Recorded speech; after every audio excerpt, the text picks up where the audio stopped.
Assalamualaikum warahmatullahi wabarakatuh.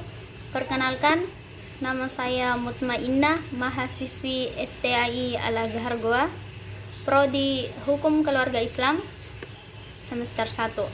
Insyaallah di video ini saya akan membahas mengenai iman kepada Allah Subhanahu wa taala, yang merupakan mata kuliah akidah akhlak yang dibimbing langsung oleh Ustazah Dr. Zainab Abdullah LC/MTHI.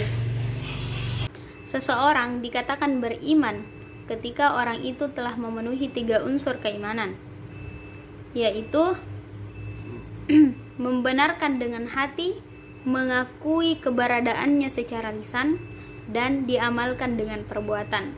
Jadi bisa kita simpulkan bahwasanya iman kepada Allah yaitu percaya dengan sepenuh hati akan kehadiran Allah Subhanahu wa taala yang ditunjukkan melalui ucapan, pikiran, dan perbuatan. Allah Subhanahu wa taala berfirman dalam Quran surah Al-A'raf ayat 54 yang berbunyi, Bismillahirrahmanirrahim.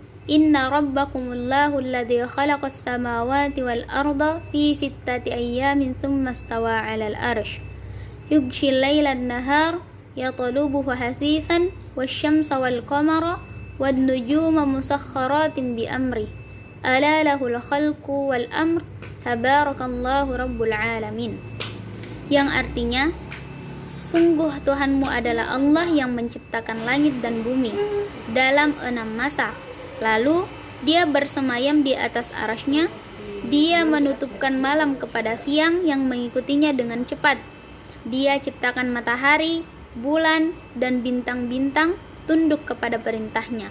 Ingatlah, segala penciptaan dan urusan menjadi haknya. Maha suci Allah, Tuhan seluruh alam.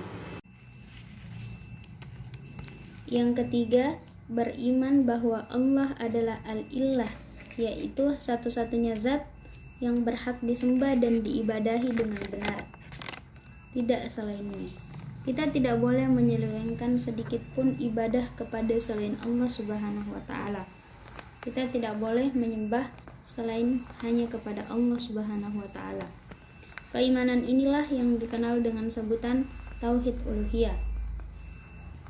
Yang keempat, beriman kepada nama-nama Allah dan sifat-sifatnya yang indah dan sempurna. Sesuai dengan keagungan dan kemuliaan Allah Subhanahu wa taala, kita tidak boleh menyamakan Allah dengan sifat makhluknya. Kita tidak boleh menanyakan bagaimana hakikat sifat Allah, tidak boleh meniadakan atau menolak sifat Allah, dan kita juga tidak boleh mengartikan lain sifat Allah atau menyelewengkan makna dari sifat Allah. Keimanan terhadap nama-nama dan sifat-sifat Allah ini dikenal dengan sebutan tauhid asma wa sifat. Ayat ini menjelaskan bahwa Allah menciptakan langit dan bumi dalam 6 masa. Dialah pemilik penguasa dan pengaturannya. Dialah Tuhan yang berhak disembah, dan kepadanya manusia harus minta pertolongan. Walaupun yang disebutkan dalam ayat ini hanya penciptaan langit dan bumi saja, tetapi yang dimaksud ialah semua yang ada di alam ini. Beriman kepada Allah mencakup 4 hal. Yang pertama, beriman kepada wujud Allah. Kita mengetahui bahwa manusia bukanlah pencipta diri mereka sendiri, karena sebelum manusia diciptakan, maka pasti ada yang menciptakannya. Dialah sang pencipta, yaitu Allah Subhanahu wa taala yang telah menciptakan manusia dan alam semesta beserta isinya. Yang kedua, beriman bahwa Allah adalah Rabbul Alamin. Maksudnya adalah beriman bahwa Allah adalah pencipta, pengatur, dan penguasa alam semesta, serta pemberi rezeki bagi alam semesta dengan segenap isinya. Beriman kepada Allah sebagai Rabbul Alamin dikenal dengan istilah tauhid rububiyah. Jadi, kesimpulannya yaitu untuk mencapai tujuan diciptakannya manusia untuk beribadah kepada Allah Subhanahu wa taala, maka seseorang itu harus mengetahui, memahami, dan mengamalkan 3 unsur pokok dalam mengimani Allah Subhanahu wa Ta'ala, yaitu secara uluhiyah, rububiyah, dan asma wa sifatnya.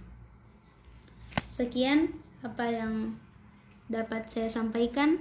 Semoga bermanfaat bagi kita semua, terutama diri saya pribadi. Syukran. Assalamualaikum warahmatullahi wabarakatuh.